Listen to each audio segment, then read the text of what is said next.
We came to court today and the court has made its ruling. The court has disappointed the DCI. The devil has been ashamed. And the court has freed the 8 innocent Kenyans. The file has been closed.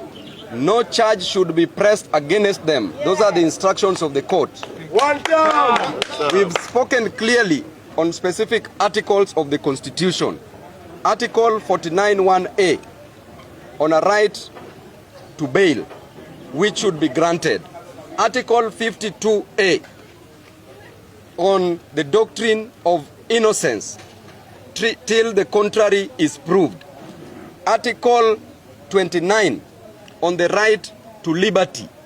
Article 157(11) on the role of the DPP in promoting public confidence and trust, which they've eroded.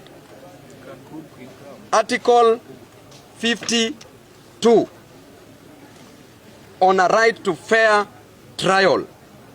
These accused persons were detained. Actually, the arrested persons, there is no plea that they've taken. The arrested persons were arrested on the 13th day of July. The prosecution asked for more days to do investigations. One of the reasons that they gave was that an ID parade was supposed to be conducted. Yet, they're alleging that they arrested the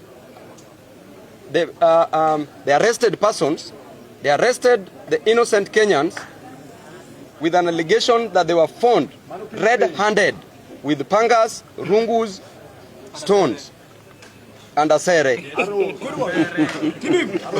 There are conditions, there are exceptions to ID parade.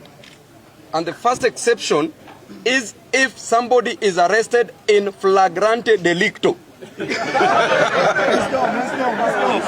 If somebody is arrested red-handed, that person should not, or arrested in the act, that person should not be subjected to an ID parade, according to the